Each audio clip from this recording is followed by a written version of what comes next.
மாநிலத்தின் டார்ஜிலிங், சிலிகுரி முதலான இடங்களில் கடந்த சில தினங்களாக மழை பெய்து வருகிறது. இமயமலையை ஒட்டியுள்ள மலைப்பிரதேசங்களான டார்ஜிலிங், கலிம்போங், கூச்பெஹார், ஜல்பைகுரி உள்ளிட்ட இடங்களில் அதிக கனமழை பெய்தது. 12 மணி நேரத்தில் 30 சென்டிமீட்டர் மழை பதிவானதால் மாநிலத்தின் வடக்கு மாவட்டங்கள் வெள்ளக்காடாகின. காட்டாற்று வெள்ளத்தில் வீடுகள், கடைகள், வாகனங்கள், மரங்கள் அடித்து செல்லப்பட்டன. டார்ஜிலிங்கில் மிரிக், சுகியோ போக்ரி மலைப்பாதையில் நிலச்சரிவு ஏற்பட்டதால் சேரும் சகதியும் நிறைந்து வாகன போக்குவரத்து தடைபட்டது. வீடுகளும் கடைகளும் மண்ணில் புதைந்தன.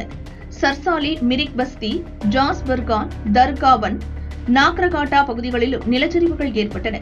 நிலச்சரிவுகளில் சிக்கி இதுவரை 24 பேர் இறந்தனர். பலர் காணாமல் போயிருப்பதால் அவர்களை தேடும் பணிகள் நடந்து வருகின்றன. மழை வெள்ளத்தால் பாதிக்கப்பட்டவர்கள் முகாம்களில் தங்க வைக்கப்பட்டுள்ளனர்.